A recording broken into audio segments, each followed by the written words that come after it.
Okay, and we're here. This will be our last one. I know we had a lot of scenarios, so I'll see what I can do for some of the other ones. But our last one for today is kind of in the area of kind of self-harm type behaviors. Like, I feel really anxious. I'm going to scratch my hands over and over again to the point that they're going to bleed, or I'm going to hurt myself in some way.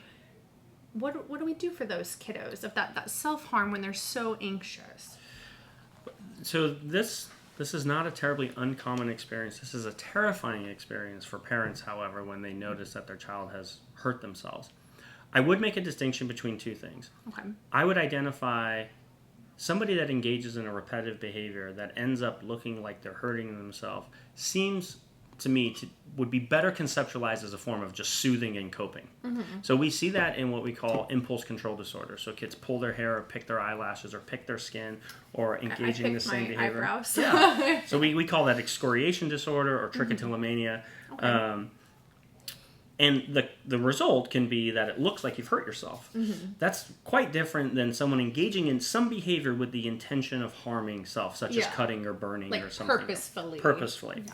So it's not terribly uncommon that anxious people engage in repetitive behaviors in an attempt to soothe. So as my anxiety builds, I kind of just engage in this behavior. Yeah. This person mentioned that they have some sensory tools which can be quite helpful for what we call BFRBs, body focused repetitive behaviors. Mm-hmm. Like the Velcro under the desk. Velcro, fidgets, those kind of things.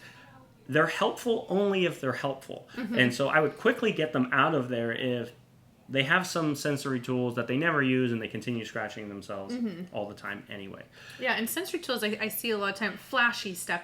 For me, like my ring is my self-soothing. I've seen kids with little rings. Yep. Like the less flashy it seems to be the most beneficial with kiddos, I'm finding, versus those big things. Absolutely. You just got to find what works. You've got to find what works, and then I think for teachers, they have to find what's not distracting to other people as well. I mean, my daughter loves the idea of these poppets that are very, she's got them on her backpack. And but they go pop, pop, pop. And they've got the store at Southridge, and they can save up their points and get stuff. But it's about functionality. So I often say, if you're going to have a tool that helps soothe you, it can also be distracting to someone else, or it doesn't work. It doesn't have high utility. Yeah. So that's kind of separate.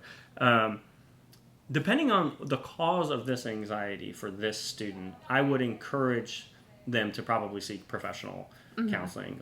What's driving that level of intensity? Because there's very few things that a teacher can do other than being empathic and understanding, which sounds like they are. Yep.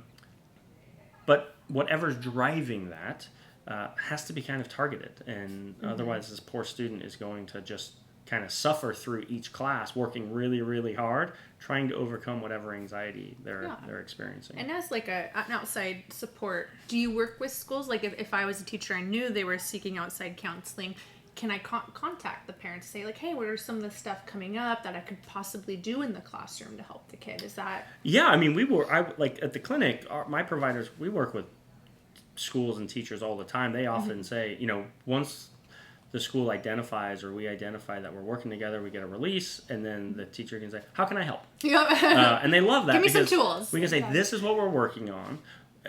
We are helping certain student build some resiliency to their intrusive thoughts or their panic type experience.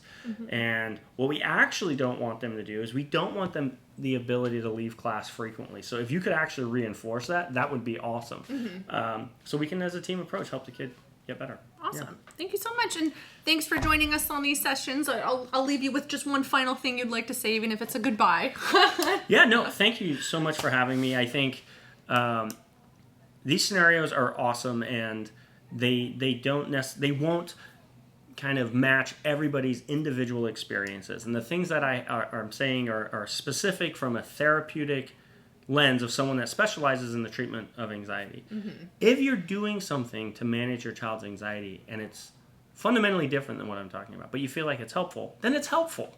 So there's not always one way, but I say that lightly because there's lots of evidence that tells us there's certain ways to treat anxiety, and it is not layering coping skills, it's building tolerance. So yeah, I'm not taking stuff away. And I the one that always stuck with me was your little two things, the empathy, and then what was that? The confidence. Do empathy, mix it with confidence. Equals support. I love it. Thank you, everyone. I know we didn't get through all the scenarios. There were some great ones.